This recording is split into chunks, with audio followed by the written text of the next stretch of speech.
What's up, guys? Welcome to the Mafia Championship podcast. Sorry, guys, you probably heard my voice twice because I've got to turn off the Twitch on my own computer. All right, we go again. Hello, guys. Welcome to the Mafia Championship podcast. I can see there's already people in the chat writing. I'm very happy to see you. We had a week's break. As you can see, I've added a follow alert, and it's not meant to make any sound, but I don't know how to turn that off, so you'll just have to live with that. There's a sound every time someone follows, so you can use that to troll me, because it's very loud in my own earpiece. All right, so the 7th season of the Mafia Championship, featuring 165 communities, and every single one of those communities have sent one combatant, one representative, one tribute, one volunteer to fight on their behalf, one gladiator. It's the epicest of all epic tournaments in the world, of course. And 7 of the 11 qualifiers are already done and dusted.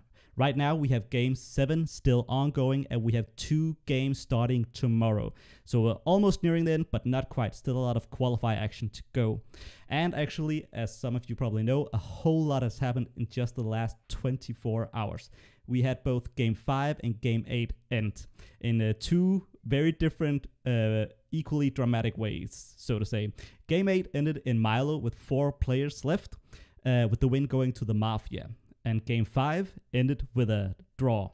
Not a typical draw. It ended as a draw, or rather the game was called, because unfortunately, for the first time in the history of the Mafia Championship, one of the Mafia members chose to reveal the entire Mafia team to the other players in the game, thereby obviously ruin the game and making it unsalvageable.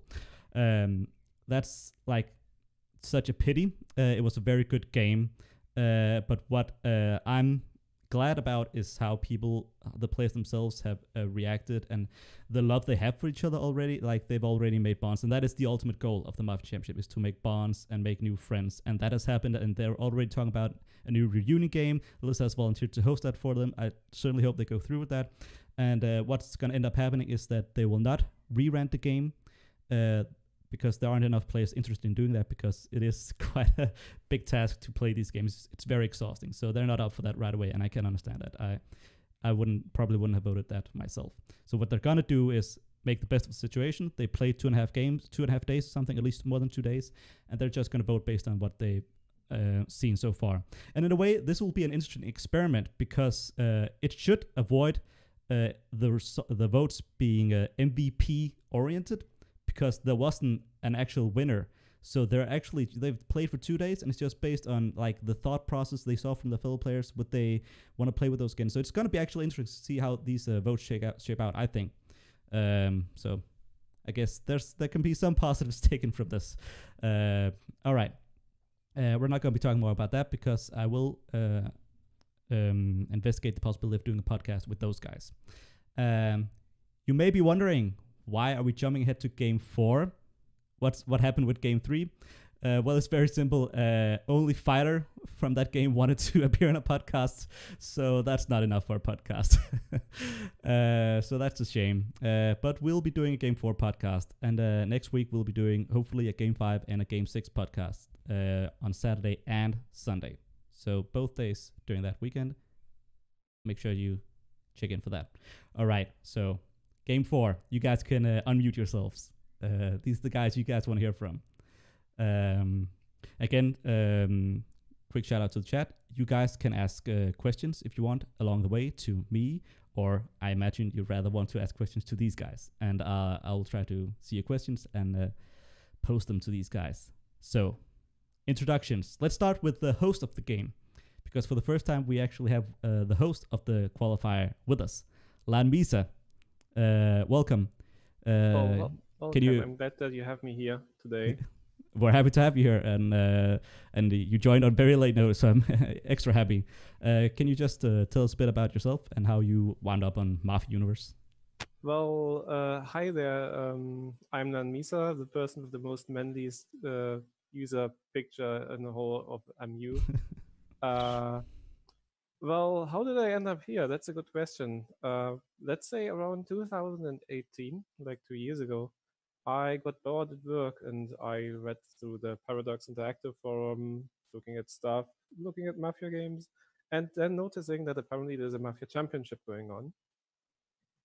like your Mafia Championship, and that's how I went to MU, read the games, got interested in actually playing myself since I never played before, and yeah, I've been sticking around since then, like for 2 years now. Awesome. Oh yeah, I have to correct myself. I apparently mixed game 8 and game 5, and what I said it's the other way around. No matter. All right, Max from Something Awful, a veteran community to the series. You guys have been participating since season 1, way back in 2013.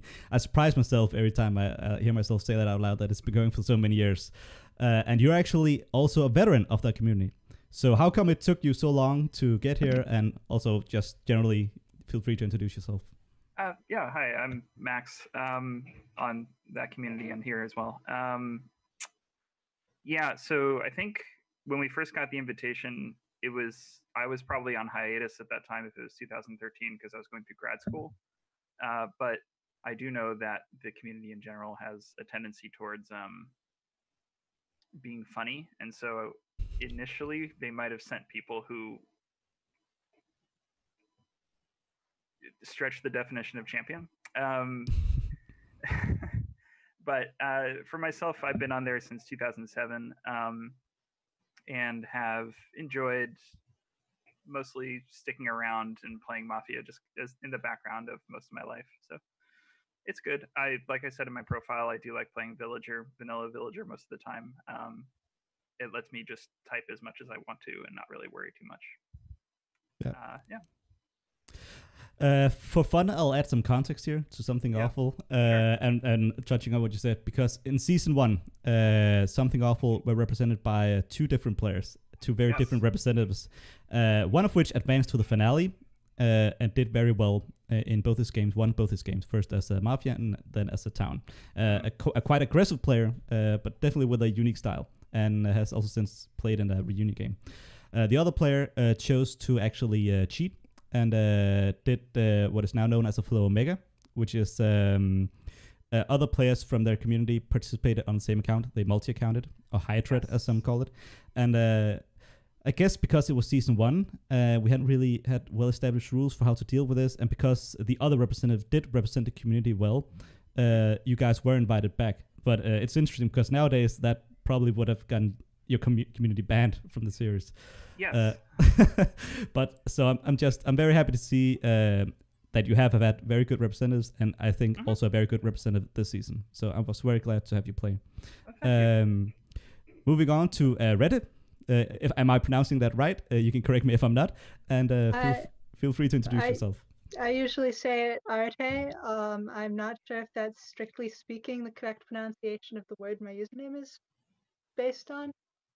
Anyways, hi, I'm Arete. I've been playing for Mafia for around a year, which is a little intimidating because I kind of feel like everyone else here has been playing longer than me. I got into Forum Mafia because via Throne of Lies, which is an online social deduction game. I was really into that game, and then I saw we had a forum, and I decided to check it out and play a forum game on there.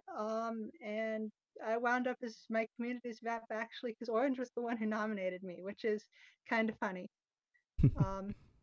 And as you probably guessed if you read my bio, I'm bad at talking about myself. So I think you did very well. I'm not gonna get that around. I'm gonna call you A.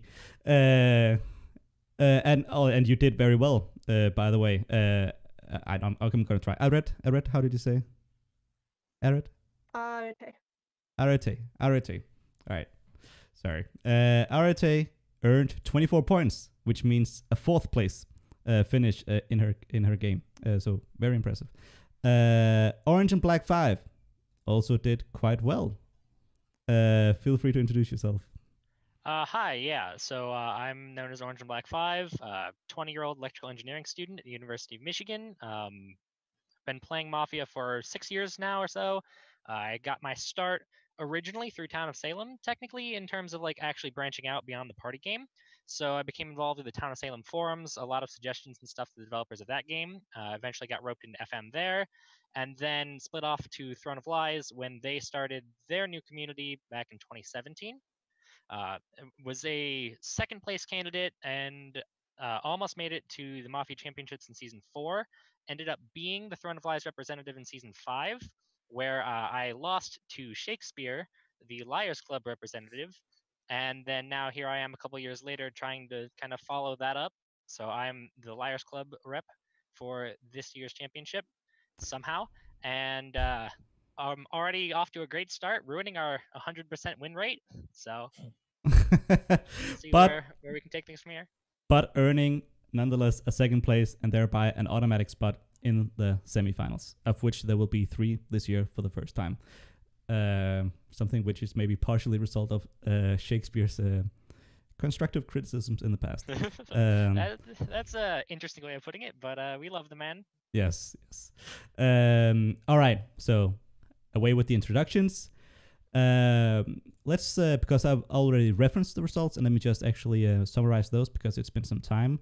Let's see. So in 4th place we had Arete, and in 3rd place we had TVK, which is the only Mafia member in the top 4, and by earning a 3rd place does not automatically advance to the semifinals.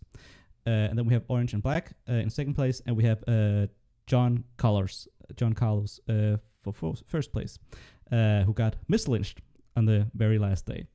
So those are, on the surface, very interesting results based on how the game went, just from an outside perspective, looking at what happened in the game. But as I often say, the game isn't revolved around making MVP-oriented votes. So maybe this is a result of that, or what do you guys think? What are your results, or what are your thoughts on the results? So I definitely think that the way the votes panned out was more or less in line with what I was expecting. It is worth mentioning that there were a couple people who were like 1 or 2 points off from making the top 4 publicly announced cutoff. So I have my own guesses as to who those are, but I can't ever say for sure. But when it comes down to it, you had, of the like town core that we built starting day 1, that was very pure, pretty strong. Like only other than gosh, I keep mixing up John Carter and Carlos. I might just call him JC from here on out. Other than his mislynch, all of us were night killed. So it was a pretty strong block, and to see 3 of those 4 people make it into the top 4 is not super surprising. Additionally, from my perspective, having TVK make it makes sense because he was like in the thread the highest impact wolf. Although I can talk more about kind of Mafia chat later. Yeah. What about you, Max? What were your thoughts upon seeing the results? I knew it was going to be a really tough decision for everyone, so I actually wasn't surprised either. I wondered if Hayes would have made the cutoff or not as well, given after reading the Scum chat. I think like that gave me a lot more sort of understanding of the Scum game, that they were all playing inside of the Scum chat essentially, and not so much in the thread. But yeah, it seemed like it was always going to be a tough decision in terms of who was going to end up there. Although JC, by sheer tenacity of surviving all the way to the end of the game, I'm really not surprised ended up in the 1st place spot. Arete, what are your thoughts? I mean, I think the results like basically lined up with what I was expecting. There are definitely players like it wouldn't have been surprising if, for instance, SAMax had wound up in the top 4, but the top 4 configuration that we wound up with is also not surprising. And I mean, I personally am excited for Orange because like he's one of my friends and he gets to advance to the semis, so like that's really cool, and I'm really happy for him. But I think both of the top 2 definitely deserve their automatic advance to the semis, and yeah, there could have been other configurations of results that also would have made sense, but there wasn't anything really shocking. That's been my. It does make sense. And we'll be touching, by the way, on you and Orange's friendship or relationship later, because that's also an interesting dynamic to have in a qualifier. And it's something we can't avoid as the seasons go on. It's literally impossible, or we'd have to ban people randomly from playing, and we just have to pick one of you and say you can't play because you know someone else, and we don't want to do that, especially with this being a social end. So, I mean, it is unfortunate in terms of having a true competitive competition, but it's just the way it is. And what's interesting is with a game with a Mafia 1, it does seem like people weren't overly surprised by the results, and even the fact that a Mafia didn't advance, even though they could have easily. But that there wasn't a strong reaction to the results, I found very interesting. So it seems like people generally have a similar perception of how the game went. And LanMisa, I'm very interested as a host how you perceive the game, because you can't. I think everyone who's hosted a game before, like, you notice things, and like especially reads, like, because spectator chat can see who's like seemingly dominating thread or having presence, but they can't see who seems to just be clutching it with the reads, just seems to like really zeroing in on the Mafia, or who just seems to be setting themselves up well as Mafia. What was your perception of the results and how it lined up with? Yeah. If we talk about the voting results, it's an interesting question. First and foremost, I need to say something that although I was hosting the game formally, I actually decided to keep myself for most of the game unspoiled. So I was about in the dark as to anybody's alignment as most of the game, or the viewers outside. I obviously looked at the alignments on the last day, like on the Milo day, since I needed to know when or if I might have to end the game early, since game end could happen at any time at that point. What I obviously did have was the access to the graveyard chat, where I also was able to see the thought processes and the solving abilities of the players who were dead, who actually kept rather active, like trying to solve the game from the graveyard chat. So that was an interesting experience. In general, since you were asking about the advancements, I share the same thoughts as all the other players, that anybody in the top 4 deserved it. I think other players would have also deserved it, but I mean, there are only 4 spots, and I wouldn't take any spot away from anybody else either. So that's that. For example, I think that Hayes was rather impressive, especially for being a rather new player who only started playing very recently and apparently rolled Wolf the first time. And who I think for most part was better hidden than TVK, who actually advanced, and who also did a lot of stuff behind the scenes, if you were looking at Wolf chat afterwards. But again, I think all the players deserved it in the end. So I have a question actually relating to this, and it's one where maybe my thoughts differ compared to other people. How do you evaluate players like Hayes, who are relatively new to the game, or actually very new to the game, who show a lot of promise and potential, like in their second or third game ever? How do you judge that player compared to other players? Do you give them extra points just based on the potential, and like even if you expect a 20% uptick to the next game, is that maybe worth giving them extra consideration? Or should you judge them completely on the same playing field as the others? I'm not sure how to phrase that, but I'm sure you get my drift. I don't know what you guys think about that. So, you can go first. Oh, okay. I know personally, I was trying to think of like how people were most effective in the role that they had. And Hayes, although didn't participate much in the thread, that a whole lot did still avoid suspicion almost the entire way through. Versus like a town play where that would have maybe been seen a little bit more, I don't know, not as strong. But given the role that Hayes had, I think did well and also laid out their thought process pretty well in Wolf Chat, to the point where I like understood exactly sort of what game they were playing. So that was helpful. So from my perspective, I actually did something I have not generally done before, but I had time because school ended and we were in lockdown. So I went through and just kind of like everybody I could find, I kind of perused a little bit of their game history. I don't tend to use meta too much when I'm making reads, but I thought it would be helpful to get a kind of baseline. And Hayes is somebody I'm like, this person has played a grand total of 1 game. So clearly the thing to do is to try and bait out signs of coaching, which is what I entered the game doing. And I find out in post game that that didn't work because Hayes was the one coaching the rest of the Wolf team, which I am amazed by. Like, Hayes, I will say this, is the Wolf that I voted for higher than any other Wolf. I'm not going to disclose the rest of my votes, but I will say that much. Because they consistently tried throughout the entire game to put everything they were doing into perspective, figure out how they could improve and get better for the next day, hold their teammates accountable to what they said they were going to do versus what they actually did.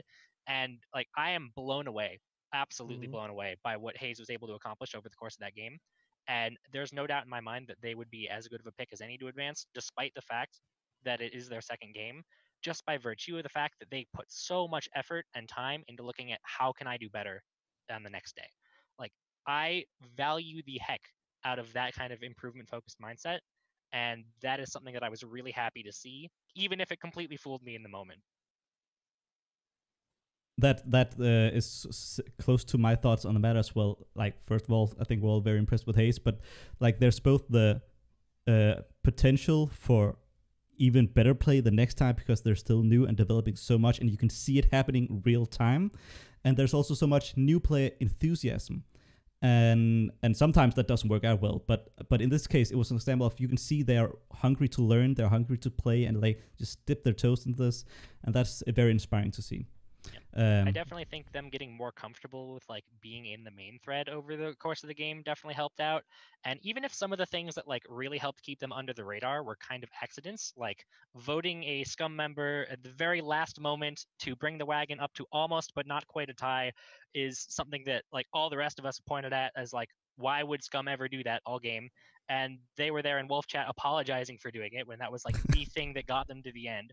So like, there definitely is a lot of like growth room, but the spark that I see there is something that I absolutely believe was exciting, and it's something that I very much feel that this event should promote. Exactly. I don't know if you, LanMisa, Arete, have any thoughts on that, or?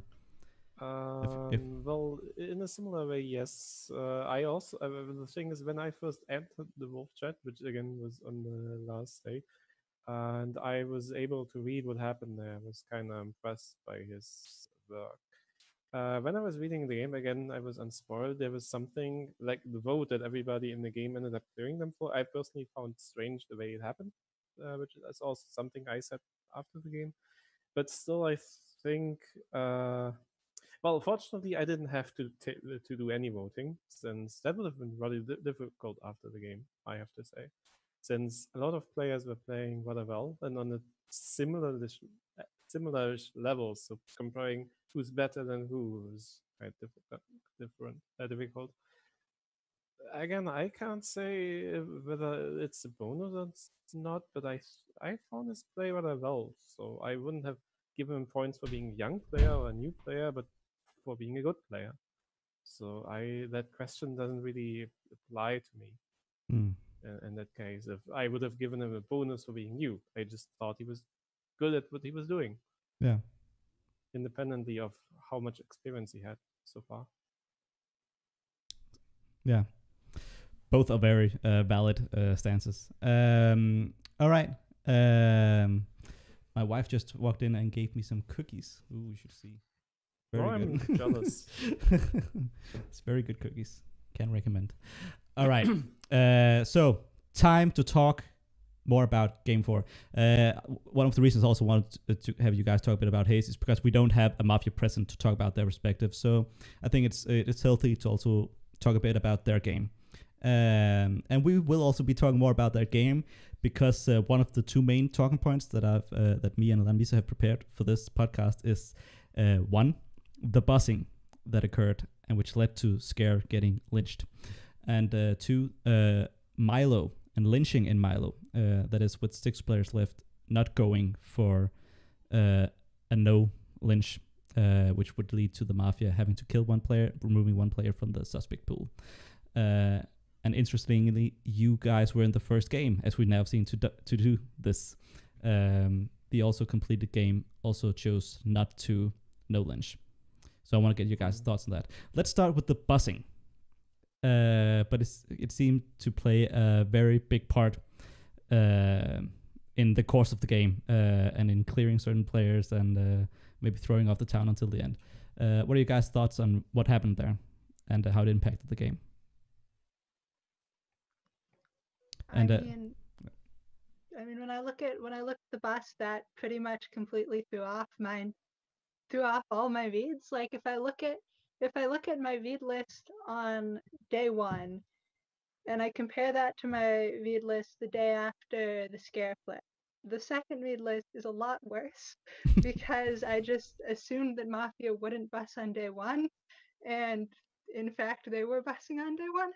So I think that in that sense, the bus clearly was very useful for them and probably won them the game, because without it, we just end up catching them all by process of elimination because everyone else is townier. And I think to a certain extent, this made the game in some ways different from normal games, because in normal games, when you reevaluate, it's supposed to make your reads better. And instead, we all reevaluated and made our reads worse. So yeah. So Orange, elaborating on that, I know you talked about there actually being a solid town core, but how can you lose a game when you have a solid town core? Like, what the hell happened? And why did you put so much emphasis on these votes instead of just reads based on other stuff like behavior? So I definitely think that when it came down to it, like the town core we had is something that we ultimately kind of ended up betraying, not individually, but like as a collective, which is, you know, how town almost always loses. And what it really comes down to, from my perspective, is that we started second guessing things, but not the right things. So like the town core itself was solid. Most of us in it were pretty happy with it. I was prodding and poking at both Arete and JC for a bit there, especially near the end of day 2. But at no point was I ever like, okay, well, we need to start seriously hunting for a deep wolf. And in fact, at part of day 1, I had specifically mentioned, what are the odds we just have an easy rand? And the problem is we kind of went with that, but not enough. So we started second guessing the fringe cases, when if we just kind of pulled in the people that we thought were townier on day 1, we would have been fine. And it really kind of just came to restricting the town core too much that led to some of our downfall in the later days. The bus definitely helped play into that, because like I hate coasting in games. As a rule of thumb, I always find that like the 2 best times to try and find something from somebody are going to be the start of day 1 and the end of any given day, especially if there are closer wagons. So near end of day 2, Arte and I both were like, okay, well, we don't like just coasting to the scare lynch. What if we try to start something? And then we did. And ultimately scare got lynched and flipped red. But the problem with that really was that like we then were sowing enough kind of fear in the people outside of the town core who we also weren't really making an effort to bring into it, where then that's ultimately what led to the JC miss lynch that ended the game. And I think in that way, like them just kind of coasting to a bus on their own member for 2 days absolutely paid off. It's not something that I would have expected to go down in a championship game, but at the same time, it's not something that we should have like discounted. And I think that we maybe like rested on our laurels a little bit too much with the town core that we had, rather than trying to expand it. Yeah, Go ahead. I do think one other aspect that played really well was that while TVK and Hayes were doing a really good job bussing, Scare and BR collectively, Scare did a really good job of not bussing at all, which I think when Wolves or Scum do that, where they sort of like alternate what each person is doing on the team, that can really screw up people's reads of the whole situation, which I think also was a major component of like what happened at the end of the game. I definitely think that Scare subbed into a tricky situation there, and he probably did the best job that he could have reasonably been expected to do.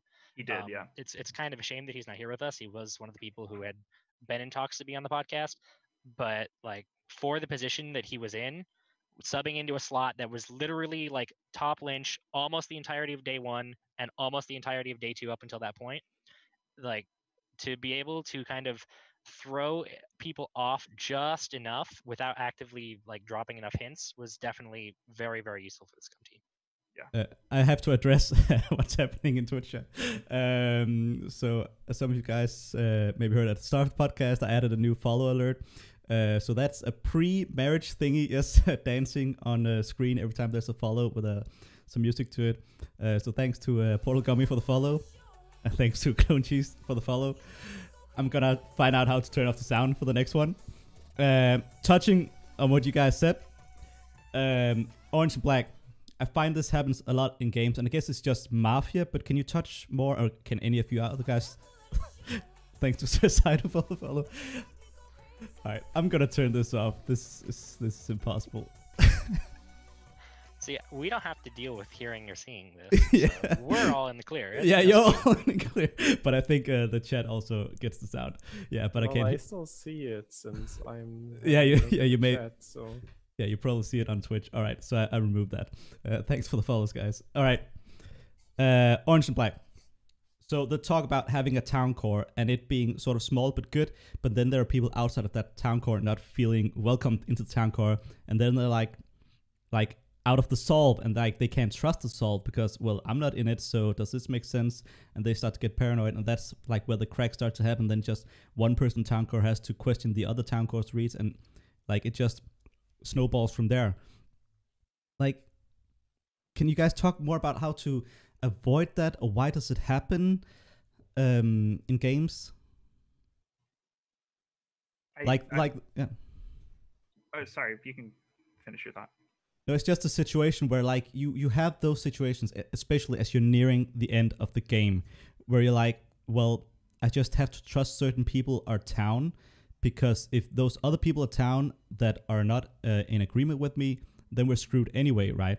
So like you get close to that situation, the closer you are to the end of the game. And I guess that plays into what happened here, that even though there was a solid town core, it just takes a slight crack to ruin it all. So I think there's like two things to that. One is this, because there was such a visible and solid town core, Scum knew exactly who to kill. And then left the end of the game with a very ambiguous group of people. Aside, personally, I thought JC was town all the way through. Looking at the kill list didn't make sense that JC would have put himself in that position.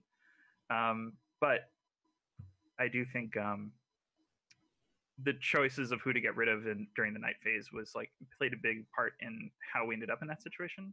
And then I also think this comes into a situation of just how do you prefer to play the game, and what I might view as very towny on my end might not look that way to another player, which I think is also a combination of what happened there.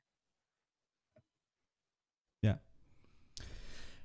All right. And I guess we can move on to a related topic. This is actually, I think, Orange Black brought this up as a potential subject. The culture clash that happens between those players that want to form a town core and solve by a process of elimination, PoE, and those players that are like, why are you making town reads? The goal is to find scum. Just find scum and vote those players. Did you experience that clash in this game, and how would you say it impacted the game? I think that clash was a big part of the game. Like if we look at how day one played out, we had me and Orange and Carlos and SAMax all trying to build a town core, and then a bunch of other people being like, what are you doing? Why do you town raid everyone? Clearly you're wolves. Because if you were really a villager, you'd be trying to find wolves rather than trying to find town. Which I think both play styles have a role in a game of Forum Mafia. Like in general, once you've created your town core and your PoE group, you do in fact want to execute the wolfier players in your PoE group first, rather than not doing that. But I think some amounts of the culture clash made it more difficult for people on both sides of it to do their thing, because when we had a bunch of people being like, but why are you trying to find town? Only wolves would want to have town raids. That made it harder for the town core people to build a town core. but it to a certain extent also made it harder for the that clash made it harder for the Find Wolves group to find wolves, because rather than finding wolves, they were finding villagers, but thinking that they were wolves, which obviously is a risk no matter how you do it. But I do think that culture clash increased the extent to which the method of finding wolves didn't work, because it made it so that a lot of things were setting off false wolf pings, if that makes sense. I explained that really badly. Well, I'm interested about that, and maybe you other guys can elaborate on that. Setting up false wolf pings. Why do you think that happened, and do you have any examples of that? Because I'm wondering, why can't those two styles coexist? So you have some players that are like just finding towns and convincing at least some portion of players, these guys are town, let's avoid these. And then you have other players hunting for the wolves, and they're like, well, I think we should vote this guy. And as long as the first group of players agree that player isn't inside the town core, they're in the PoE, well, they can just like agree on that guy. So why can't these styles coexist, or can they? I think they definitely can coexist, but I think some of the problem we ran into was kind of a resistance from both sides to let them coexist. I think the perfect example of this, starting day one, Drew, one of the players in the game, came in with a beautiful opener, very clearly town. The only issue was it was kind of a stick to the man middle finger to Carlos. So that set off a bunch of like kind of infighting there from two people who most of us were very sure were very likely to be town, and arguably both should have been in the town core contributing. And that fight lasted the entire game, and ultimately is kind of what led to the Carlos wagon at the end that lost the game. So kind of a and I mean, I know for a fact that like Drew tried to kind of reevaluate at times, and Carlos tried to extend an olive branch, but it never actually connected. And that's kind of the issue we ran into, was we didn't spend enough time trying to fix that disparity. And some of that is going to be paranoia that what if the people that I don't think are like worthy to be in the town core already are wolves? Like that's a very realistic and very possible fear. But I definitely think that we would have gone a little bit harder into kind of trying to bring people to our point of view. That would have worked out better for the whole game, rather than what we ended up doing, which was questioning those people. And that did not end up working out for us. Do you have anything to add to that, Max? Or does that sum up your thoughts as well? It sums up my thoughts, although I will say I feel like one side did a better job of trying to understand the other than the reverse, if that makes sense. Yeah. And without being able to speak to whether that is true or not, I will say that I think that is the single biggest strength you can have in these games, is being able to like see the bigger picture and being able to see how the town should come together in some way. It doesn't have to be the town core way, but there needs to be a mutual understanding of how the different people play. And yeah, there just needs to be an understanding. And without talking too much about, well, the other game completed, but like sometimes you also just have inactive players. And well, some of those inactive players are town players, so you need to be able to play with that. You can't just throw your hands up in the air and go, oh well, if they're town, then we've lost. You can't. Like, this is, as long as they're fulfilling the minimum posting requirement, you have to be able to deal with that sort of situation. At least in the qualifiers. Presumably in the semifinals, you aren't going to experience that quite as much. I want to go back to something we talked about earlier, because I missed a question in chat from Frog. Thanks for the question. It's regarding buzzing. Frog asks, associative reads in scenarios with possible wolf buzzing, how long should they matter, if at all? And like, if I'm understanding this right, and I can, the question is basically, how much emphasis should you place on reads when there's possible buzzing going on? Or should you even give credit for votes on wolves or Mafia? I do know personally, if you've reached Milo or Lilo, that's the point where you need to like pause and reevaluate pretty much everything that you've been thinking of, because clearly it hasn't been working for you. If you're a town player, obviously if you're scum, totally different scenario, but yeah. I will further add to that oftentimes I find that just giving people credit for voting a wolf, which granted not a lot of people do for the reason I'm about to say, but kind of giving out too much credit for having a vote on a wolf is liable to end in disaster more often than it is liable to end in a second wolf lynch. So at the end of the day, like, there's a lot of context that comes into it, and I don't really think there's a general answer to that question. And then, like, any answer I give, you could end up with situations like we had here day one, where like Bleeding Rain was almost at top. I brought Lolly up higher. And then right at the end, we had one of the wolves vote on their wolf partner, almost bringing them to a tie. Like, I am never ever going to look at that and be like, ah, yes, that could be a wolf move until the very end of the game. And I didn't make it that long. Neither did most of the other people. Actually, neither did anybody else in this chat. So, like, there definitely is a certain amount of context that comes into these things, which can either help or hurt you. And it's really hard to give any sort of a general answer to such a wide-reaching question, because we all know busing can happen. It's just a matter of how things went down, and do you think it did? Holy Flare adds in the chat, never trust anything is my philosophy. So I want to ask in relation to what you just said, Orange. So let me just frame my thoughts in my head here. Like, you're giving, let me say it like this. So by giving people credit for voting out a mafia, you're allowing them to coast. And I think you sort of also said this in what you said. But is that ever a good idea? Because shouldn't you, like, you can trust people, but you should be trusting people for effort or for thought process and for like actual, like, bigger stuff, so to say, than just placing a vote. And even if there's a reasoning with that vote, it's still easy to do. Like, especially if you're mafia, you're often thinking, well, I'm gonna make this vote anyway, so I might as well make it very towny, right? So that is the thought process that mafia are gonna have. Like, often they're not just gonna slap a vote on the mafia.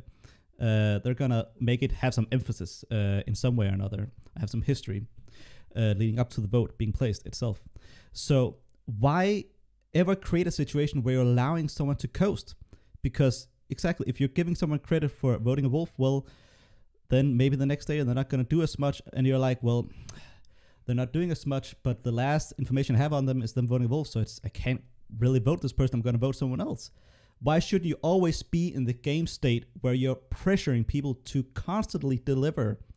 Like, because it's difficult for mafia, because they're lying, they're going to crack on the pressure, presumably, hopefully, a lot of them do. Why not always be in that game state? Why not force that game state? And this question goes to all of you. Well, mostly because it's difficult, I think. For several reasons. I mean, one example, for example, is that it's shown in psychology that we are very unwilling to change our views and positions in regularly. If we have set our minds on something, then let's say it like this: it's easier to it costs us less energy to set our mind on a certain position than to completely reverse that position. So if you already like have some kind of pre-valuation, then it's very difficult to come to exactly the opposite conclusion. Also, the thing is properly evaluating stuff, like looking at what happened before, then the vote, and then where did they go with it? Where did they go after the wolf died? What was their next action? Is very difficult. It takes a lot of effort and energy, and sometimes you just look at, I don't know, end game vote on the wolf must be down. I've been in a game before, the 17-player game, where on day 2 they had 2 wolf wagons, and basically the wolf team of 4 more or less split into 2 teams, which were bussing each other. And it was a deliberate setup from the mafia so that town would think no wolf team ever does that. And if you just look at the votes, I mean, having 2 top wagons, and you wouldn't think that wolf team would ever do that. One of the wolves, for that reason, was read by the whole town as that can never be a wolf. No wolf team would ever set it up intentionally. Meanwhile, I was subbing into that game much later. So I was on a blank slate, and I saw that, but I read the game. I looked at the person who was like mech cleared by all the players in the game, and I was thinking, but why? I mean, okay, he was a counter to a wolf on day 2, but why? I mean, he hasn't done anything since that. He's locked clear, he's mech clear, and he didn't do anything with that. He doesn't even try to do anything. Yeah, but the players who are already in there, who had a like he can't be a wolf. He was a counter wagon and stuff like that. But it's difficult to change the opinion if you have that. It takes a lot of effort. Thanks, LanMisa. And before I get your thoughts, Max, and yours, Arete, I also want to add two additional thoughts. One is, this is a championship setting, so if anything, there's more of what's the word? You're more so incentivized to vote out a fellow mafia. Granted, it may cause drama if the other mafia isn't on board for it, but it sets you up well, and you might just be caring about advancing to the next stage of the championship, right? So, if anything, that's a reason to maybe suspect more bussing going on in these games. Secondly, bussing happens so much. Like, and one of my big things I want to do is that I want to come out with a big statistics dump on it.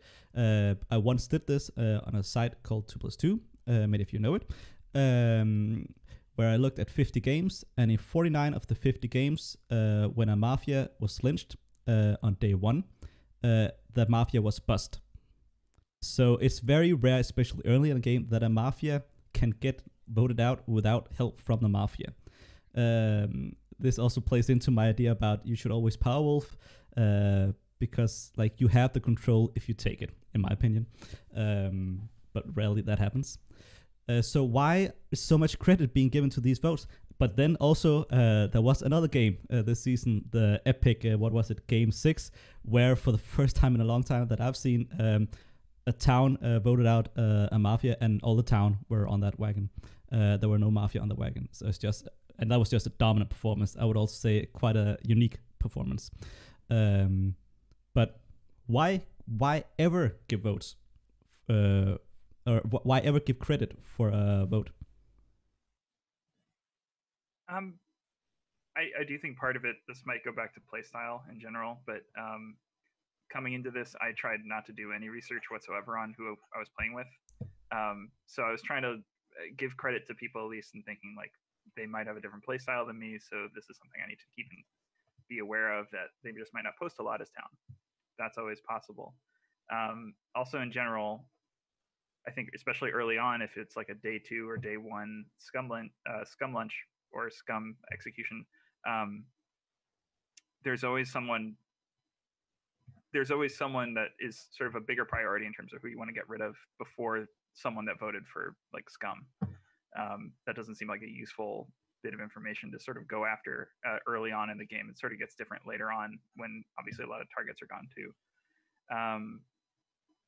But in general, I mean, I'm saying this as a person who, as scum, aggressively busses people, and I think there's also two definitions of bussing, because there's active bussing, where with no suspicion whatsoever from the town, you bus your teammate because you know that information is true. And then there's just sort of passively going, well, opinion is moving on to this person that they're scum, I might as well jump down on that.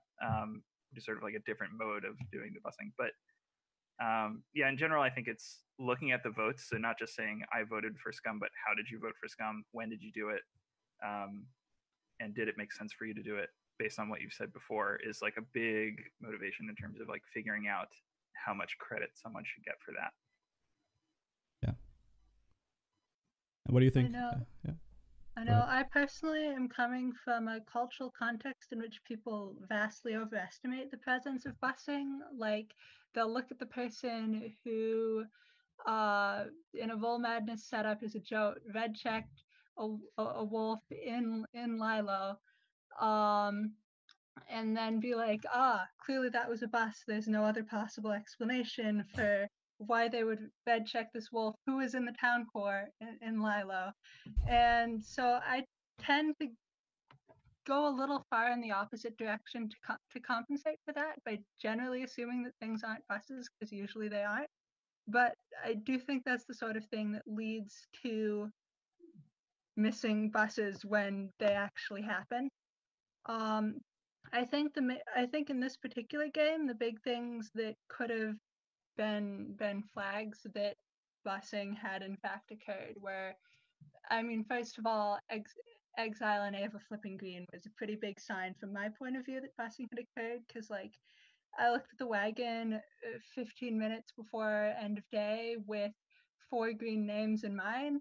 The night after the exile execution, and I was like, clearly wolves weren't actually trying to save Bleeding Mane. But then even before that, in hindsight, it's easy to look at TVK's progression on Bleeding Mane and see that he clearly had TMI that Bleeding Mane was going to flip scum. He didn't have any concern whatsoever about a world where Bleeding Mane would flip town, despite this being otherwise inconsistent with his approach to the game. But I also think that that's the sort of thing that's a lot easier to pick up on in retrospect, knowing that he's a wolf, rather than trying to figure that out in the game, to figure out if he was just a confident and correct villager versus a wolf with TMI. Yeah. All right. It's very interesting to get you guys' thoughts on that. Like, obviously, I'm playing a bit of a devil's advocate here, but I'm also somewhat of a believer that, like, when I play games, usually when a Mafia is voted out, I'm like, there was probably one Mafia on that wagon. I'm gonna try to find out who that one person was, prove that person from my town core. That's sort of the approach I have to it. But I also agreed with Max, like and I think you all agree with this, and I see chat saying as well, you need to look at how the vote happened, what progressed up to it. And I think I just mostly lean towards this being information like any other information in the game. So I don't want to overly value votes. Like, there's a lot of information in the game, and what someone votes is just one part of it. It's just one cog in the whole machine. All right. So the other big talking point I want to touch on was Milo. And I don't think any of you were alive for it. So what were you guys' thought on that? Them not choosing to no lynch. Do you agree with it? And anyone can take this. I don't think any of us are going to agree with it, and I think that part of that is because like Carlos was basically all of our uptown individually. I don't think any of us would have ever dreamed of voting him in Milo, but I think the issue of like his lynch is one that ultimately we could have done more to help fix, because it was pretty obvious that there was a lot of I guess disparity between how he was approaching the game and how a lot of the other people who were more likely to survive were approaching the game. And as a whole, that's something that ultimately came to haunt us when we didn't take steps to fix it. So I definitely think that like not making more of an effort to ensure that the rest of our little town core was on good terms with other people is something that all three of us absolutely could have done more with. Because like I for one was like, oh my gosh, Marcos is my spirit animal. I love this kid. I'm like, Drew's top town. And then at no point ever was I stepping in between like them and Carlos to be like, hey, back off. Just like give each other more space to think and to be themselves. And ultimately, that's kind of what led to the little infight there at the end that grew into a mislynch.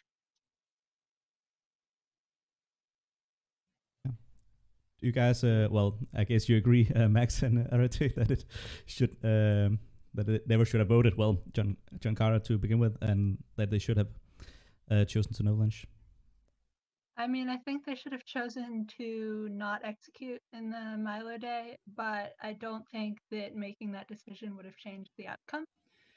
Like, I think what you see, I think what most likely happens if they don't execute that day is like someone who's not Carlos and not Drew dies overnight, and everyone comes back the next day and Drew just snap votes Carlos anyway.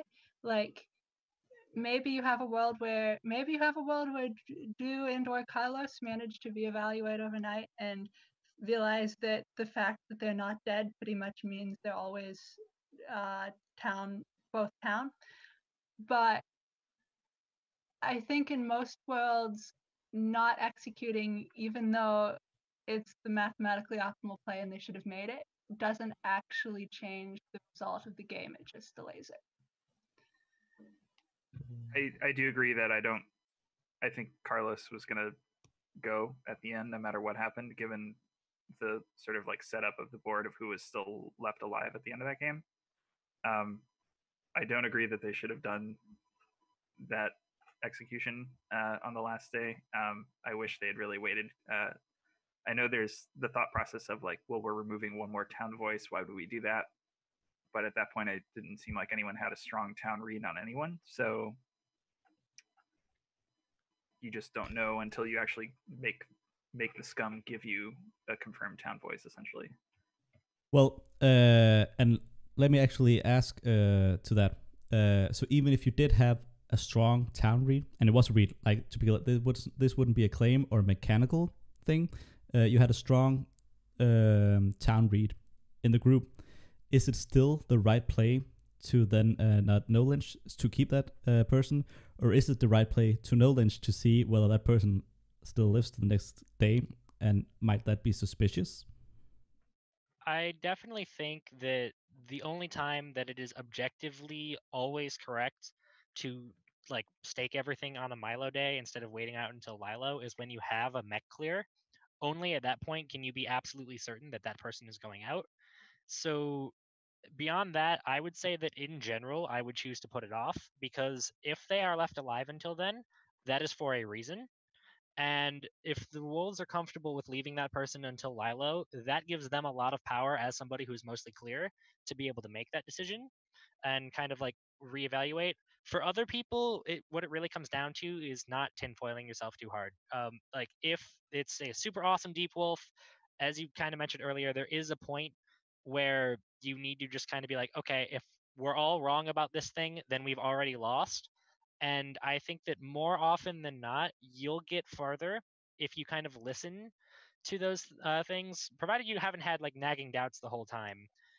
It makes more sense more often to trust what you've been thinking within the scope of like having reevaluated and coming out the other side with the same idea than it is to, I thought they were town then, I still think they're town now, but what if they're actually scum? That very rarely ends well. Yeah.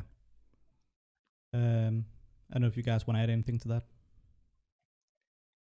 I mean, I think the question you need to ask yourself, if you are in a Lilo situation where you have someone like Carlos who has been town red the whole game, is why are they still alive? Because sometimes the answer is they're just a wolf and they've been a deep wolf the entire game, which is why people didn't suspect them.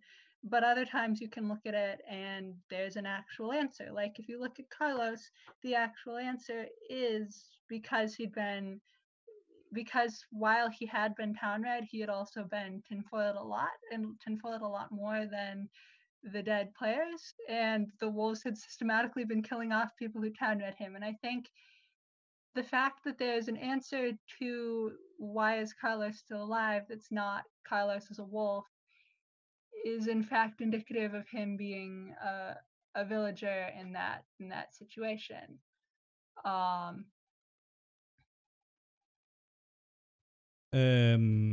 But what if he just was a mafia? I mean, then that would have been a reason for him staying alive. So I'm not sure. That is also true. But I mean, there's also the question of like, if he was a mafia member, I think Drew always dies night 2. Like, obviously there's some element of wine in night kills, but it's hard to believe that Carlos as a wolf would seriously kill off the 4 town red people who all town red him and never kill off the equally town red person who was pushing him. Like, yeah. That is a good point. Though it does happen sometimes, and in that way, it's all a big game of wine. Because he might have also been in a situation where I need to kill the town clear players, and well, they unfortunately they're claiming, so it sucks in that way. But I also have to kill them, so in that way you can't really know. But one thing I'm interested to hear your guys' thoughts on is something I sometimes do. I mentioned this in a previous podcast. If you have someone who makes a claim, and all sense speaks to not lynching that claim right away, I would usually act as though I 100% fully believe that claim, because I want the Mafia to kill that player if I'm having doubts about the player. I don't want to give them rope to whine me with, to wifo me with, so to say. Is that same strategy applicable to non-claims? So take a player as John Carter. You can see there's a strong town core. Maybe you believe in that town core, maybe you don't, but you can see there are 6 people, whatever, that's a random number, saying they strongly believe John Carter's town. Should you maybe just play along in the hopes that, well, he's not getting lynched anyway in this game state? Should you just play along and hope that, well, then he gets killed, because he should be getting killed if he's town and getting very town red, so that you have more reason to suspect him later on if he doesn't get killed? I hope that makes sense. I don't know if you guys have any thoughts on that. I mean, I do think the decision to not kill him was definitely played into that thought process a little bit in general, because the question of like, why isn't he dead? I remember my immediate thought was, it's a numbers game. He's just not dead because it wasn't his turn to be dead yet in the night phase. But there had been very vocal voices that clearly didn't believe that thought process. In fact, I think that thought process came from a town voice in general. So I hope I'm answering this question correctly, but or the way that you intended it. But essentially, yeah, I think. Nope, I lost the thread. Sorry. No, it's okay. Yeah. I don't know if you other guys have anything to add to my question. What I meant was, and this is just like for fun, because we're talking Mafia on a theoretical level. If there's any point to sometimes in a game situation where you can see player X is being town red by all the other players, let's just say that all the other players, but you don't believe that player is town, should you just play along just in hopes that in the next night or two they get killed, so you're free of that decision, having to make that call, so to say? I don't think in this game in particular I ever acted with like that specific intent, but that idea does tend to factor into a lot of decisions that I ended up making. Just like by virtue of, oh, one of the town people is out there PR hunting, or at least somebody that at the time I thought was probably down. And I'm like, okay, so I will egg them on. I'm like, oh, so who do you think the Jote is? Knowing that, meanwhile, I'm the only living Jote. And as long as they don't call me out, I'm very okay with the Mafia killing whoever they name. So I've like purposely tried to egg them on to be like, ah, so you think these people are the Jote? Kind of plant that seed to hopefully try and extend my own life. As somebody who was the Jote, it was kind of unfortunate that both Jotes fell into people that were like top town reads from the start of day one for the majority of the game. That was not ideal. Like, had say Macros and Drew been like both the Jotes, the game would have been completely different. But we live in the world we live in, and I definitely think that's something that you can make use of, but I'd be hesitant to kind of go along with things too vocally, because then let's say they don't die and now you're suddenly out there like, ah, I thought you were scum the whole time, and then they're like, no, you said I was town for the past 2 days. So Yeah. there's reason to use that, but I don't think you necessarily need to publicly side with everybody so much as you might choose to withhold your objections. That makes sense. What was I thinking about? I had a very good question lined up for you. Maybe I'll come back to it. I have another very interesting subject for you guys. Because I've been using the word lynch tonight, and not really on purpose. It's just I'm accustomed to using it. But as probably you all know, and as I'm sure many in the chat know, today we, the moderator and administration team, made a decision to not ban the word, but change the word lynch to another word which is yet to be decided. Maybe execute or eliminate or something else in the modbot lingo and in the threat marks and the official OPs, etc.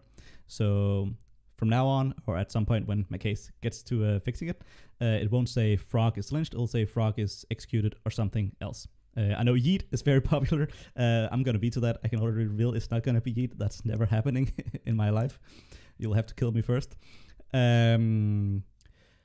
So this is a very interesting topic, and there's also a culture clash on this, because maybe some of you guys come from places where you don't use the word lynch, or maybe you played in real life where you don't use the word lynch, and we also all come from different parts of the world. And that is a very interesting thing that I also want to bring up here, because a clear majority of users on Mafia Universe are American. And in America, or at least in the United States of America, the term lynch has clear negative racial connotations. That is not the case in many other parts of the world, and it certainly isn't the case in my own country, Denmark. So the decision today wasn't to ban the word, because we also want to respect how difficult it can be to moderate, and like there's going to be this phasing in and phasing out phase. And also, quite frankly, there are many parts of the world where it isn't a problematic word to use. And we just recently introduced even the partner communities subforum. And if you guys don't know, that is a subforum where we invite all communities to come to us and say, hey, we'd like to play games using Mafia Universe software. We might just play one game, we might play 100, it doesn't matter. There are no strings attached, and they can play. And my own Danish forum is playing, and I wouldn't want to say to them that the word lynch is banned, because it's not problematic to use in Denmark, and they're also playing their games in Danish. So I just want to get your guys' thoughts on lynch. Do you use it in your community? 2, what do you think about using it and the decision that was made today? And 3, what would you replace it with? And anyone can start. So I know this is a conversation that Something Awful, some Mafia community has actually had a couple of years ago at this point now. And we came to the decision to sort of not use that word as well. I made a conscious effort to try to use execute for myself throughout the entirety of Game 4. And we've had variations of that too. The personal one that pops up the most, I think, within the forum is lunch, which is like a close second to the word, which I think I and a couple other people have an issue with how close it is to like the word that you're actually using, that you're pretty much just teasing it. There's also cuddle. There's quite a lot of other things. I think it depends on why you're using the word personally, and the one that you've chosen to use, and also how people within your community sort of feel personally about it. I know we had a lot of people in our community that just said like, please, let's stop doing this. It's making me uncomfortable. And so we did. Yeah. And Arete, I know you very consciously used the word execute tonight. I mean, like, it's not something where I have like as strong opinions as some people do, but I know that there are a lot of people for whom using that term makes them really uncomfortable, and like that's something I want to be respectful of. As alternatives go, I like execute, but honestly, anything that's not confusing and doesn't sound stupid is fine with me. So like, not Davig, because that's already a word for a thing, and not yeet, because that sounds stupid. Otherwise, I don't really care. So I have yet to hear a word that I think is like something that I could latch on to and be like, yes, I fully support that idea for a replacement word. But at the end of the day, like, we're a game. People are supposed to come here and have fun, and we want to both draw in more people and make sure they're comfortable. So at the end of the day, like, even though I don't think I have found like a perfect word yet, I absolutely completely understand and think it's very justifiable that we try and take steps to make sure that more people feel comfortable being here, within reason. And I think this falls well within the bounds of reason to do. So I don't have all the answers, unsurprisingly, but I don't at all disagree with the notion or the move. Yeah. And to speak more about the move, and actually the thread that spurred this was, I don't know, created maybe a year ago. It wasn't created recently. It was actually created a year or more so ago. And at that time, I guess there were serious talks about doing it, but I don't know, I guess the momentum or it just wasn't there for some reason. Partly it's because like half the moderation team weren't even from the States. So I guess we couldn't fully appreciate it at the time. But at the end of the day, and this is the sole reason we're doing this, is that Mafia Universe is meant to be a welcoming place. We want as many people as possible, at least as many good, nice people as possible, to be able to enjoy their time here. There are some people who wouldn't enjoy their time here as much if we allowed the use of the word to continue the way it has been used so far. So that is like the one main sole reason that we're doing this. At the same time, we don't. And this is partly myself speaking. So I'm not necessarily speaking on behalf of the entire administration team or moderation team. I don't want people to feel bad about having used it. I guess that's only right for me to say because I've used it myself, and I'm not from a country where it's weird to use. And I want to respect that there both are people from such places as myself. I also want to respect that there are people from the States who haven't used it with those intentions of having it carry negative racial connotations. So I just want us, like, in the same vein that this change has been introduced to be welcoming, I also want us to be welcoming and respectful of people who are used to using the word and maybe are going to have a difficult time phasing it out, or who maybe don't want to phase it out. And this is why we're sort of leaving it to the community to like self-moderate this, because I don't want us to crack down hard on people using it, because like honestly, like just for practical purposes, I can't name one example of someone having used it with clear negative connotations. So I don't think it's worth it for there to be drama over the word. And I don't think it's worth it for us to ban the word. Instead, I want to promote a slight shift in culture, and that'll gradually lead to a larger shift in culture. And I think that will produce good results. So that's what we're doing here.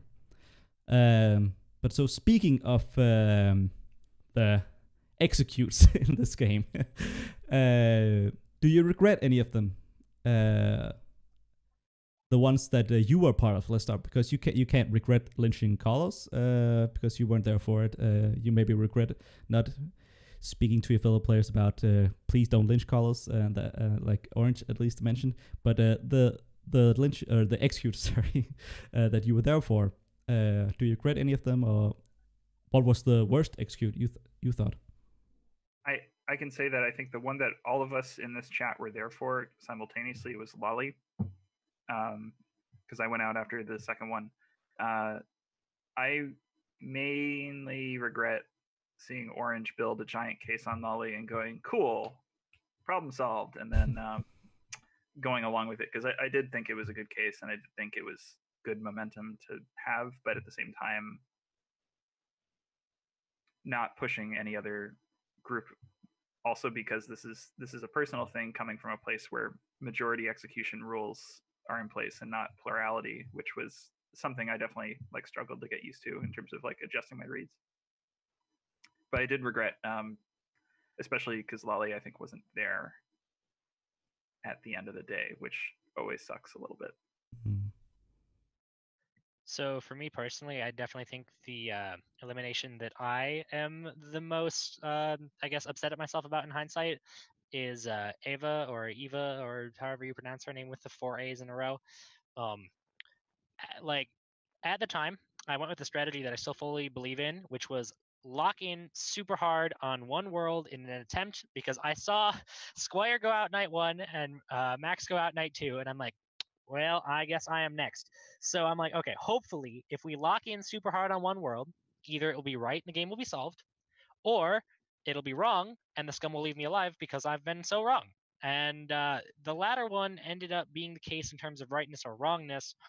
But ironically, what happened is, like, if you read through Wolf Chat, they're like, that Orange guy was super wrong, but we're afraid that if he reevaluates, he might be right, so we should kill him now.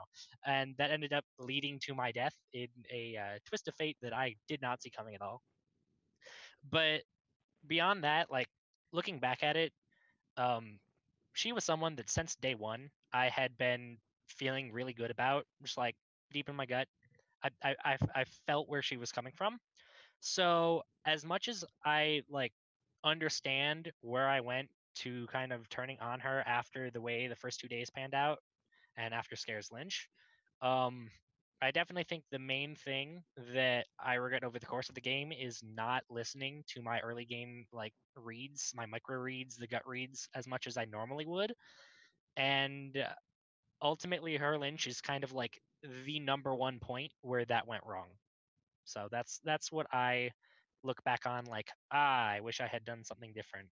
I'm still very okay with you having locked myself into one world. It was very reassuring because I thought that was going to tank my chances at advancement if I was wrong.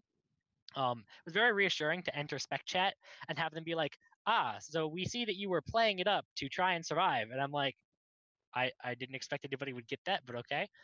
But at the same time, like, that's definitely what I look back at and dislike about my play that game the most.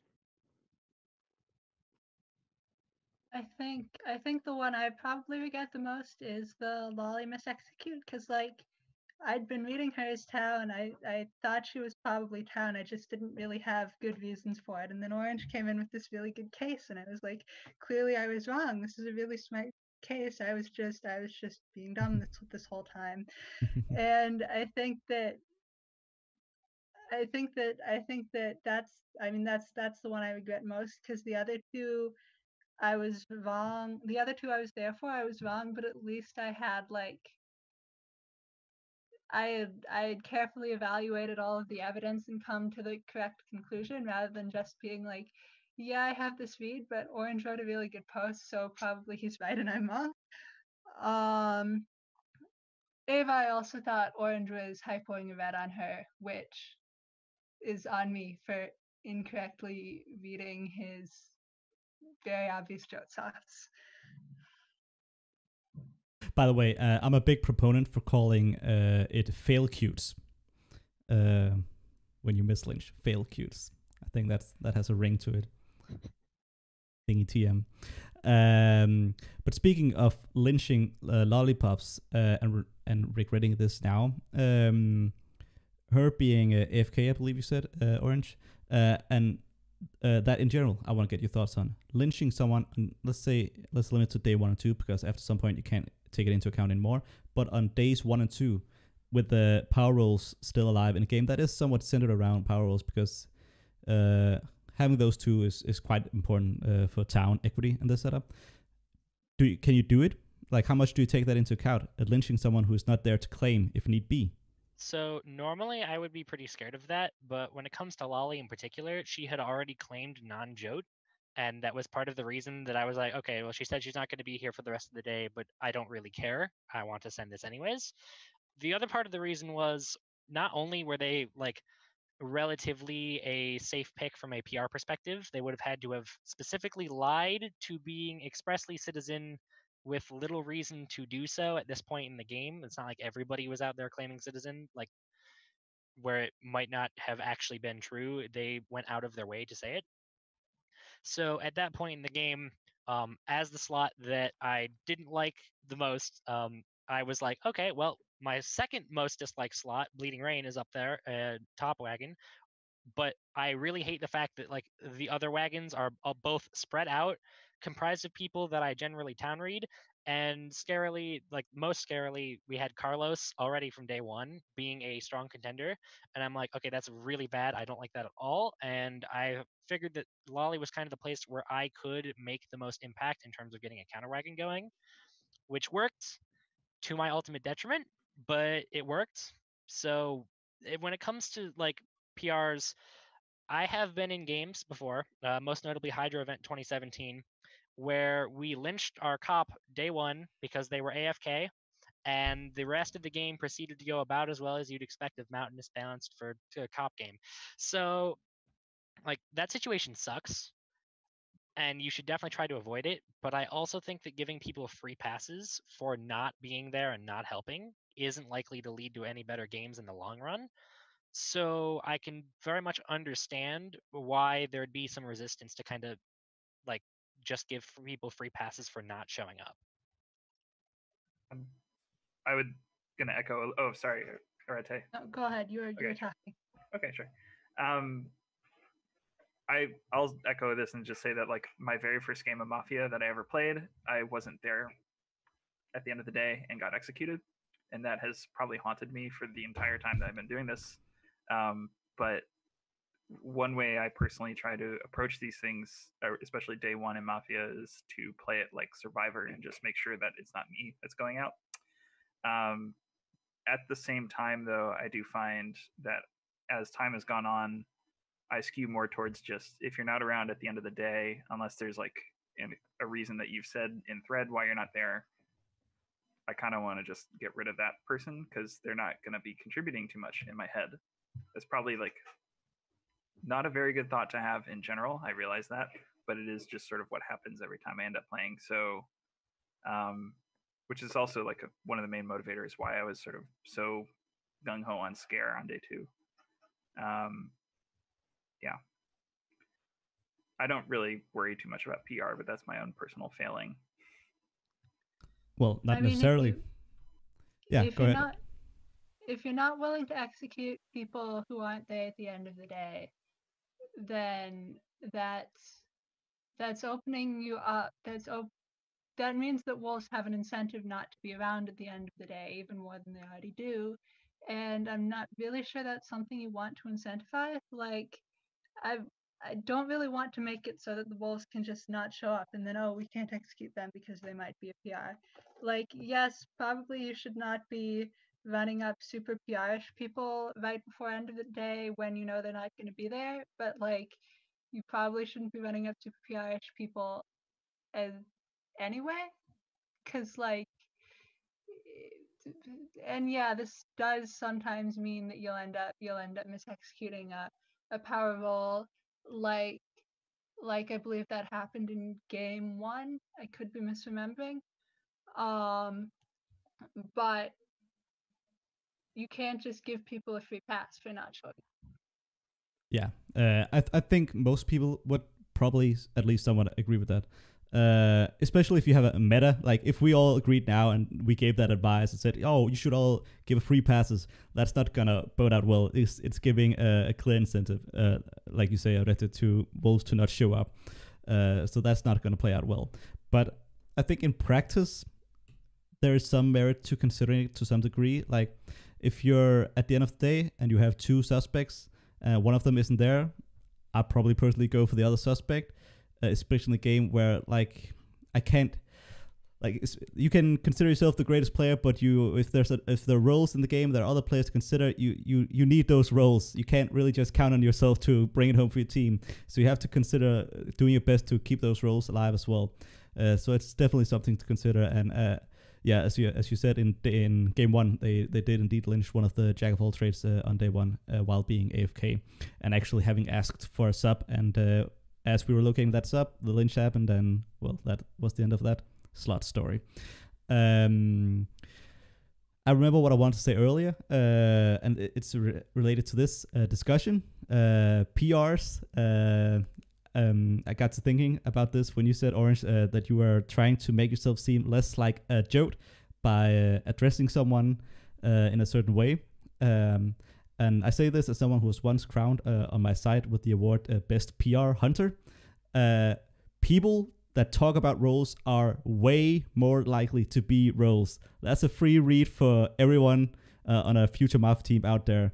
Put that to good use. It is, and I'm not just saying this, I did the stats because that was the sort of player I was when I played.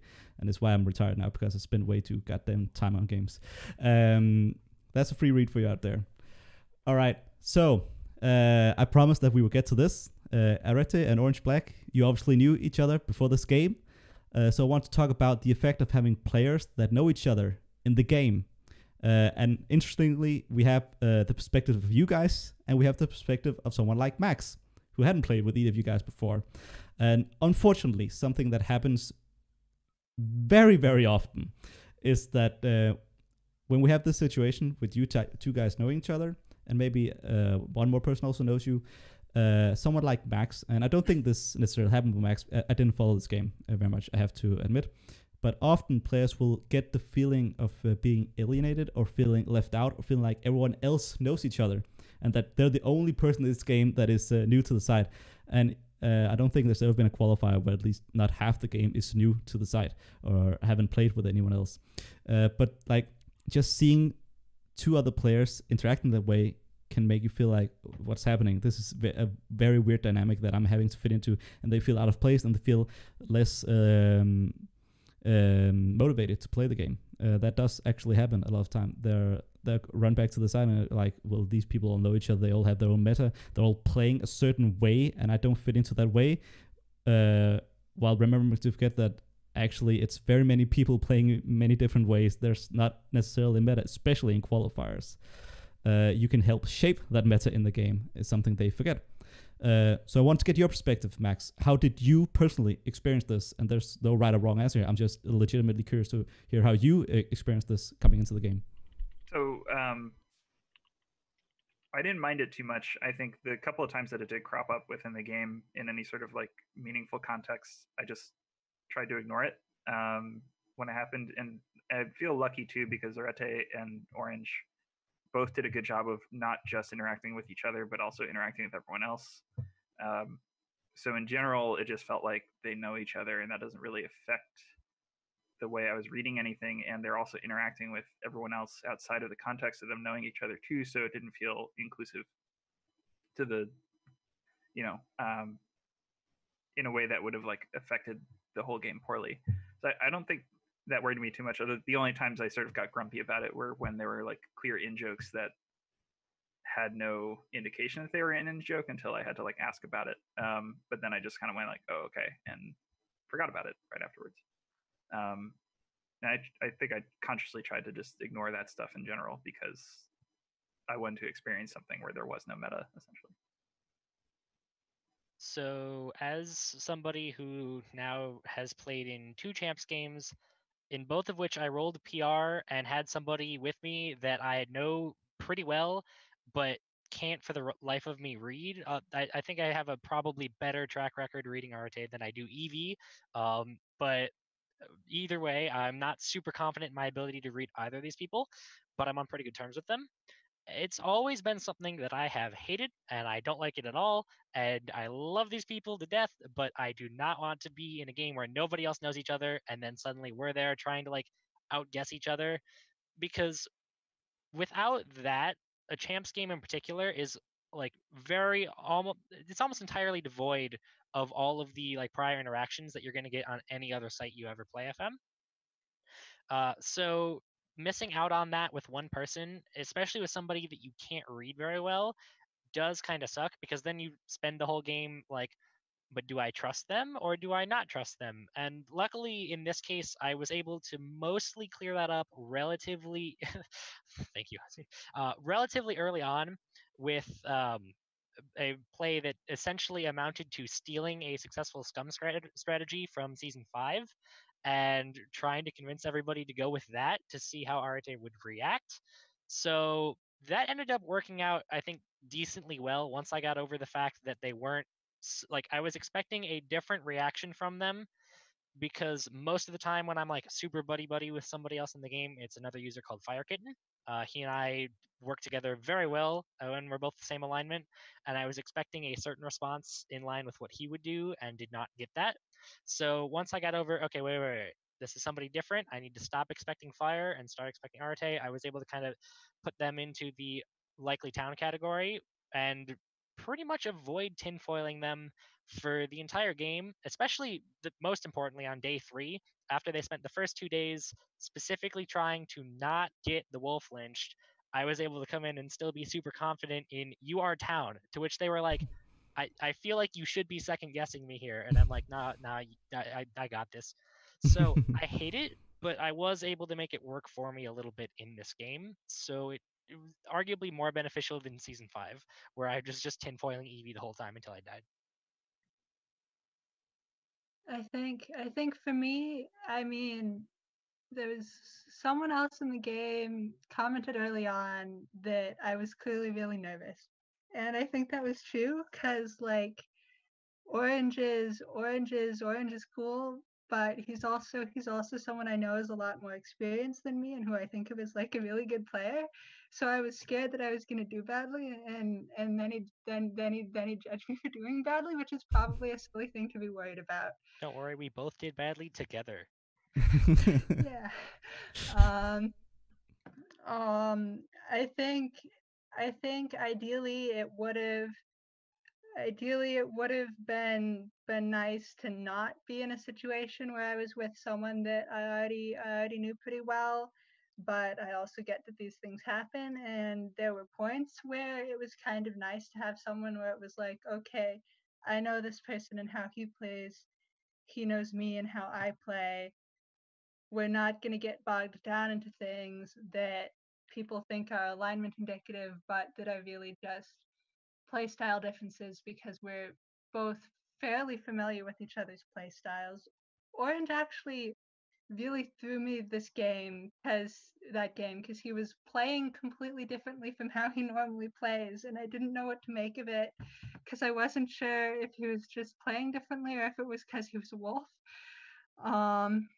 But I was eventually able to solve that one and find him his town. For the record, I hate the post cap. Get rid of the post cap. All of my changes were because of the post cap and the post cap. Yep, that's all I want to say. That's a discussion for another day. One consideration we have had, as you might have guessed from the questionnaire that you got preparing for the season, is that we might do a light championship. And that would then have a post cap, and the regular championship, so to say, or we can call it the hardcore championship or whatever, the big leagues, will not have a post cap. That is a consideration. I want to say welcome to Yarksloth in the chat. I see him just joining us, previous finalist right there. So we have talked for 1.5 hours now. I do have 2 questions I want to get to, unless you guys have to leave. And everyone in chat, this is your last chance to ask a quick question if you guys want to any of these players. But there's 2 things that we have to talk about. One, because we have the host here, LanMisa, we need to talk about flavor. So LanMisa, you can quickly introduce the flavor you did this for those who didn't follow the game, and why you did that flavor. And then I want to get you other guys' thoughts on the importance of flavor. How much does it matter to you, and did you... Well, I can't ask, did you enjoy it? You're obviously going to say yes. LanMisa is right here. But what is the importance of flavor? Do you generally read it, or do you skim it? But LanMisa, introduce your flavor. To make it short, basically, since I started playing Mafia myself, I had the idea in mind to do something chess-related. Since I've been playing chess since I was... Well, basically, I've been in a chess club since I was 7, and that has been 24 years ago. And I always thought of introducing like my hobby, like a big part of my life, in a way with Mafia sense. And when the championship came up, I thought this might be the best time to do it, like ever, to introduce it to a lot of people. So I just thought the best way to do that is look for people who are more famous, where the anecdotes happen, which had a more interesting life. And so I just took all the former world champions and put them together, and they ended up playing a game together. So they thought, for those people, there are a lot of interesting stories to tell with each other, just in general. The people who read the flavor saw that some had very interesting lives that had nothing to do with chess.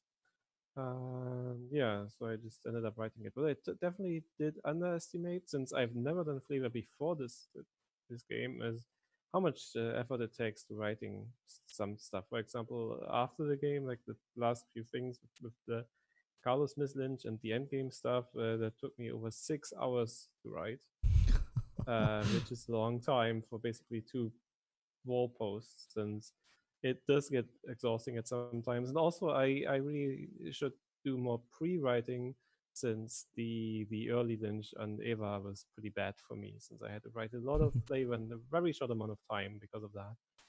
But yeah, I just thought that, it's something that I enjoy. I just hope that I could present something to the players and possibly the readers that they might enjoy reading and be happy with, and that it might increase their fun in the game. Might be something fun to talk or think about. Yeah, I can. While you guys prepare your answers, I can just quickly say that I appreciate your work, LanMisa, and I appreciate the work of all the volunteers who write the flavor. Volunteering as a host for these games is actually mostly just writing flavor because of the modbot that we have, but it's a huge part. In some communities, flavor isn't very big, and in some, it's huge. And in some communities, there are even hints in the flavor. That's another interesting thing. I'm not sure if any of you have been part of that. But I think personally, flavor is very important and often underestimated to the enjoyment of games. I think storytelling is part of the game. It's part of what makes it more fun. So I deeply appreciate the volunteers that we've gotten over the years, because it's also representing what Mafia Universe is, which I think is also having great games, and it'd be a shame to not have that aspect also represented when people come here to play. But you guys, do you read flavor? I know a lot of people don't. They don't really care about flavor. They're just here to play the game. So in our community, every person who mods a game kind of has, at this point, built their own universe of story that most of their games take place in. I think that's just been like the trend, but most people do read the flavor.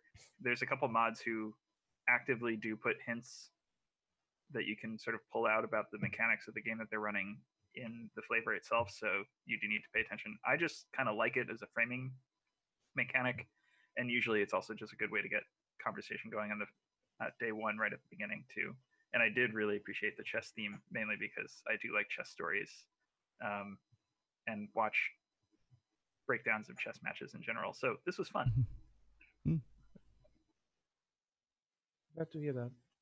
Yeah, I don't know if you guys have any thoughts. Otherwise, I do have 2 more questions to get to. I mean, I read the flavor. I enjoyed reading the flavor. I typically read the flavor of games I'm in. I don't know that I have super much thoughts. I don't know that I have particularly many interesting thoughts on flavor other than I enjoy reading it. No, that's fair. I think I subconsciously on my home site think that people like my flavor better when a wolf gets executed, because we use Discourse, which has like a like feature, and people like wolf flips more than they like town flips. So I subconsciously assume it's because my flavor is better. Or alternatively, that they just really hated my flavor for the town flip. No, it's not that there are actually that many nuanced thoughts to give on the subject. I guess I was just curious to hear, because some players don't and some players do read the flavor. And I guess it's encouraging for someone like LanMisa and me as a host as well to hear that some people do actually read the flavor. And it's also because on Mafia Universe, we have the mod bot, so the result is posted instantly. So those that are just there primarily to play the game, they get the result instantly and they don't come back for the flavor. On almost all other sites, the result is posted with the flavor, so you're more so accustomed to also reading the flavor. Which is definitely something I think that kind of, like, for me personally, I've been on a number of different sites, and most of them have a mix where you'll have things that are like just extremely standard, very vanilla, no flavor at all. And then you'll have some things every once in a while that come along that are like super flavored up, took like 70 hours to make, just the flavor. Everybody's roll cards got all these fancy colors and pictures, and like everything is around a central theme. And both of those can be very, very fun for different reasons. But at the same time, like most of the games that I've seen on Mafia Universe tend to like, even if you try to go hard on the flavor, tend to kind of fall short of like those kind of like higher benchmarks I've seen on places like Town of Salem, Throne of Lies.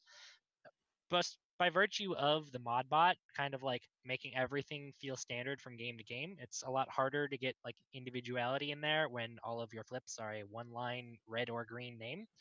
So like I definitely think that there's a good amount of flavor to be had. I very much enjoyed what LanMisa wrote for this game. Like the little anecdote about themselves of viewing one of the chess matches was super cute, and I loved it. But that actually happened. Yep. But at the same time, like I definitely think that if you're looking for super high flavor, there's a lot less of that on Mafia Universe than otherwise, and that's a sacrifice that I know some people are put off by. Personally, I think the advantages of ModBot far outweigh some extra flavoring, but it is something that I think is worth considering because some people are really drawn in specifically by high flavor things. And unless your game is manually hosted, which is not the norm on Mafia Universe for a number of reasons, and like you go out of your way to make the software really work for you, it's a lot harder to do that. Yeah. Well, I mean, I'm glad you said that, and I want to say that I think you're right, at least to a large extent. I think flavor should be more prominent. I think it's a shame to not have both parts represented. Like, or let's say, as a host, I don't see why you don't try to please as many as you can. I think that's the job of a host. If you're hosting a game, why not write the flavor to please those that want flavor and make an awesome game with good mechanics for those that enjoy that. That's I'd like to see even more of that, and we certainly have that. But I think you're right that with automated games, many hosts tend to get maybe a bit more lazy than they need to.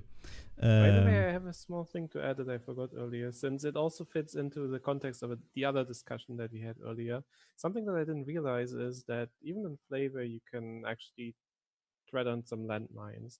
One of the players, after I wrote their flavor, I'm not saying who it is or what it was exactly about, told me that part of the flavor that I had written unintentionally hurt their feelings because of well their upbringing, their heritage, and so on and so forth. It's something that I didn't even think about, but when they told me that happened, it totally made sense, and so I made sure to rewrite it so that it's not offensive to that person anymore. Which is another thing that even small things like the word lynch that we talked about earlier can mean a lot to other people. Yeah. Yeah, that is true. And I can respect going in and editing, but also think as a player, unless it's something extreme, you have to assume like a lot of flavor is pre-written and a lot of flavor isn't meant as a comment on anything. It's just flavor. That is what you usually sign up for. I have 2 quick questions, and they need to be quick questions because we're over time. So I'll ask the first one to Max. No. Let's see. This one is to Max. What is the most memorable moment, or what's the most memorable moment in the game for you? You may know what I'm looking for here. Yeah, you're the coffee post. So I know that was like the one that got spread a lot after the game was done. I think the amount of content that was generated just from screwing up the multi-quote function on the site personally, and then going, oh, I need more coffee, and then seeing that spawn a full page discussion between the 3 of us that are here right now about a specific post made by Macros, who's not here, saying one very specific thing about coffee, but also just generally. Let me interrupt you quickly, because I think we need to read this. We need to just contextualize it by reading it. Yes. Please. Yeah. So you messed up some multi-quote. Yeah. And then Macros went on a coffee rant. Yes. Let's see if I have two coffee rants. There's one at the beginning and one at the end of the whole thing. And let me just find it quickly here. I stand by everything I did in this scenario, by the way. All right. So the best town read I got all game. All right.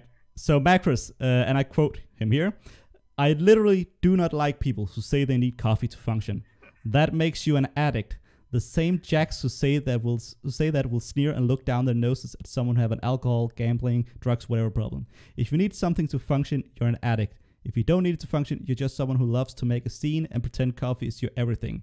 You probably ruined bacon for people too with meme levels of glorification. That clear enough for you, OB?" So to be clear, that was the one at the end. I'm pretty sure. This because he called me out. Yeah. But like I spent a latter part, or not the latter, the majority of like an entire page, as was mentioned, trying to see if I was the only one seeing what I thought I saw there by kind of like asking the other people in the town core, hey, what do you make of this? And I was the only one who saw it, but I stand by it. The guy had been all game like not posting a lot, but when he was, it was like super raw. And in that moment, what kind of shown through to me is that he all game had made it very clear he was not a fan of Max and thought he was scum. And in that moment right there, he went out of his way to attack Max for something that he had said, like, that wasn't like a personal attack, but it was kind of close. And he did not in any way try to connect that back to his scum read on him. And in fact, when I asked him specifically about it, he doubled down on, no, it's just that like people who say they need coffee to function are the addicts, which for a lot of people looking on was like a moment of, oh, that's ridiculous. But for me, I was like, why did he not call Max scum here for that reason? Which ultimately is what led to me like reconsidering his slot, because before then Carlos and Arete had both been like, yeah, Macros is pretty deep in the PoE, probably scum. And that was the point in particular when I joined Max on the side of, no, Macros is more likely town. And whether or not that was to the benefit of the game, considering Carlos got mislynched at the end, is ultimately up to a question. But at the time, that was a pretty funny town read there, and I'm very happy that played out as it did, because otherwise I think I would have been a lot more likely to be kind of stabbing at Macros for the rest of the game. Holy Flare asks in chat, dude, was town right? Sounds town to me. That is correct. You made the same read as Obi, correct read, the infamous coffee read. This was Macros in question. He was indeed town, who went on a rant about coffee. All right, so one final question. This is asked by Frog. Let me find Osiorp18. Not sure how to pronounce that. This goes to Arete. You get the honor of finishing the podcast off. What do you feel are the benefits or detriments to playing on a bunch of different communities? Because I believe you play on a few communities, right? I do play on a few, primarily the Throne of Lies, Forum of Lies forum, but I mean, I do play elsewhere. And one of the things I really like about other communities is getting to play with people in ways where I'm not mostly relying on meta reads and on being familiar with their play. I get to rely more on like actually trying to read them. I do find that new communities often have some degree of culture clash, right? Like Mafia 451 is a great site. I know lots of people who enjoy playing there, but when I tried to play there, I was like, why is no one posting? And they were like, why are you posting so much? Post less. So I do think that, I mean, I'm on my home site for a reason. It's my home site for a reason. And that reason is because it's generally a good cultural fit, and I'm friends with a lot of the people there. But I do think that overall there are a lot of benefits to trying out new sites, and I do think that doing so has made me a stronger player and made me someone who's able to adapt to a wider variety of circumstances, which is something that is generally a good skill to have in for Mafia. For sure. And I couldn't agree more. As someone who myself migrated from one site to the other to eventually creating a site where many people then migrated to. Yeah. So I'm all about that. All right. We're way over time. It's hard when you have good company and interesting stuff to talk about. Could talk about Mafia for days. I'm sure you guys could too. I want to thank you guys for joining me on the podcast today. It was all with very late notice because I went on vacation, but you guys were quick to accept the spot, and I thank you. And also you, LanMisa. Thank you for the flavor, and thank you for joining us on the podcast. Thank you to everyone in chat. I was allowed to join you guys. Of course. And thanks to everyone in chat for joining us today, and thank you for the questions. Again, there will be another podcast. There will actually be two next weekend. There will be one both Saturday and Sunday starting at 4 p.m. Eastern Standard Time. The one on Saturday will be the Game 6 podcast. So we're skipping one, and we're jumping ahead to Game 6. Let's just already call it the infamous Town Stomp. The first town sweep ever in the history of the Mafia Championship in the first seasons. First time that ever happened. So we definitely got to hear more about that. Yeah. Thank you guys again. Thank you for joining us, everyone. And see you next week. Bye-bye.